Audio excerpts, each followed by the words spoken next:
Selamat datang kembali di channel saya, Timotius Duha, channel yang khusus menyampaikan informasi-informasi seputar skripsi. Untuk mengaktifkan kembali channel ini yang sudah vakum kurang lebih 6 bulan, maka untuk hal yang pertama yang akan saya sajikan adalah mengenai persinggungan variabel-variabel penelitian antara beberapa program studi yang kadang-kadang kita tidak bisa menentukan ini variabel penelitian untuk prodi mana. Bisa untuk psikologi, manajemen, dan administrasi. Tetapi yang saya sajikan ini sebenarnya lebih banyak ke psikologinya, tetapi banyak diserap atau diadopsi oleh mahasiswa-mahasiswa dari prodi manajemen maupun dari prodi administrasi niaga atau administrasi pemerintahan. Dikarenakan karena variabel-variabel penelitian ini sangat banyak, maka saya akan bagi dalam beberapa part. Untuk itu silakan disimak baik-baik, semoga menjadi inspirasi bagi kalian. Ya, yang pertama adalah selection atau seleksi. Ini pasti terjadi pada saat perekrutan atau penerimaan pegawai atau karyawan. Berikutnya yang kedua adalah work ability atau kemampuan kerja. Yang kadang-kadang variabel ini sering dipersamakan dengan kompetensi, tetapi pada dasarnya ini adalah variabel yang berbeda. Yang ketiga adalah burnout atau kelelahan kerja. Ini adalah salah satu variabel yang masih belum populer, tetapi ini sangat bagus untuk diteliti. Yang keempat adalah work outcomes atau hasil kerja. Nah, kadang-kadang variabel ini sering dipersamakan dengan kinerja atau performance, tetapi lagi-lagi ini adalah variabel yang berbeda. Yang kelima adalah member exchange atau pertukaran pekerja.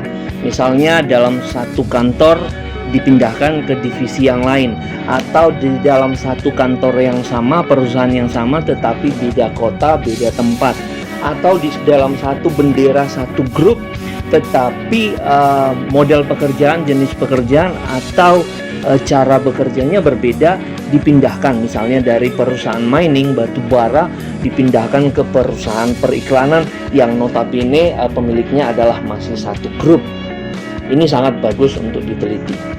Yang keenam adalah kompetensi atau kompetensi yang sering dipersamakan juga dengan kinerja, tetapi ini variabel yang berbeda. Berikutnya adalah variabel OCB. Ini adalah variabel penelitian di psikologi, tetapi sangat diadopsi oleh mahasiswa-mahasiswa manajemen untuk dijadikan topik penelitian. Baik, yang kedelapan adalah variabel emotional intelligence atau kecerdasan emosional.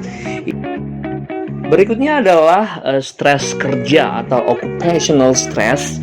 Nah, kalau untuk stres sendiri dikhususkan untuk psikologi, tapi pengembangannya adalah stres kerja yang sering diadopsi oleh mahasiswa manajemen dan administrasi.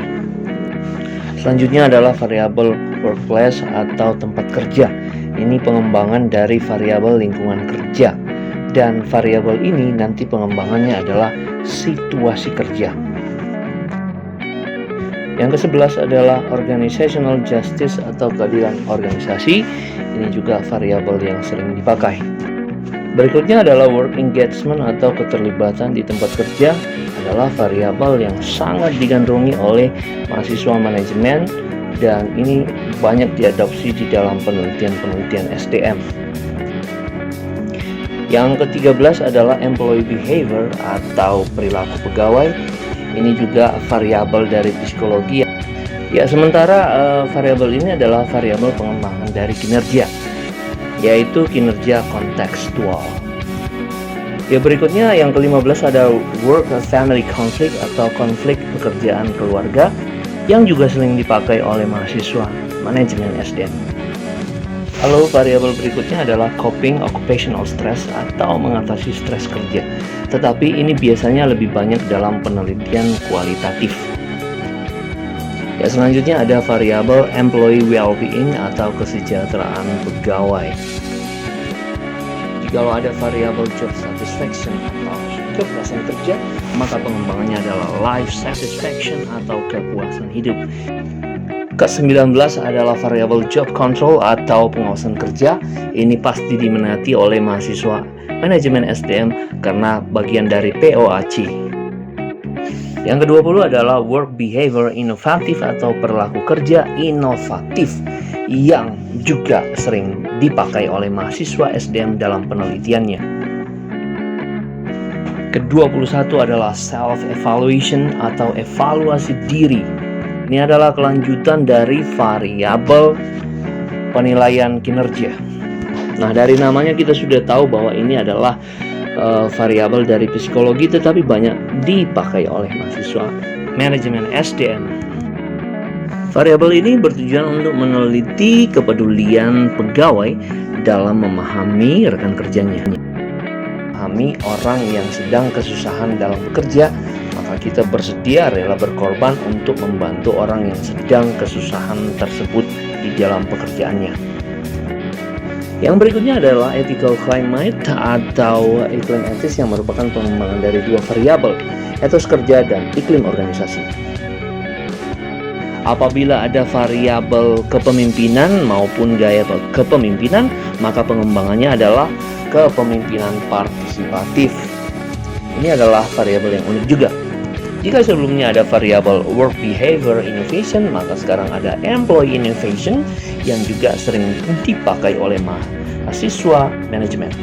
Variabel berikutnya yang sangat unik dan masih sangat terbatas yang menelitinya, dan saya pikir ini baik untuk diteliti karena ini mencakup hal yang luas ketika fresh graduate masuk tempat kerja, atau orang yang sudah lama kerja dan pindah ke tempat kerja yang baru, atau orang yang bergonta-ganti pekerjaan dan butuh yang namanya mentoring dari orang yang lebih senior, atau orang yang lebih menguasai pekerjaan darinya, atau orang yang menguasai seluk-beluk dibanding orang yang baru masuk dalam tempat kerja. Bagi yang ingin meneliti kerumitan dan keruwetan dan berbagai banyak dinamika dan pekerjaan, silakan meneliti variabel ini. Selanjutnya, variabel ini adalah pengembangan variabel dari motivasi dan maupun variabel pendidikan dan pelatihan. Ini sangat unik dan masih jarang yang menelitinya, dan sumber literaturnya kebanyakan dari jurnal yang berbahasa Inggris. Mungkin yang saya sampaikan, atas perhatian saya ucapkan terima kasih. Salam meneliti.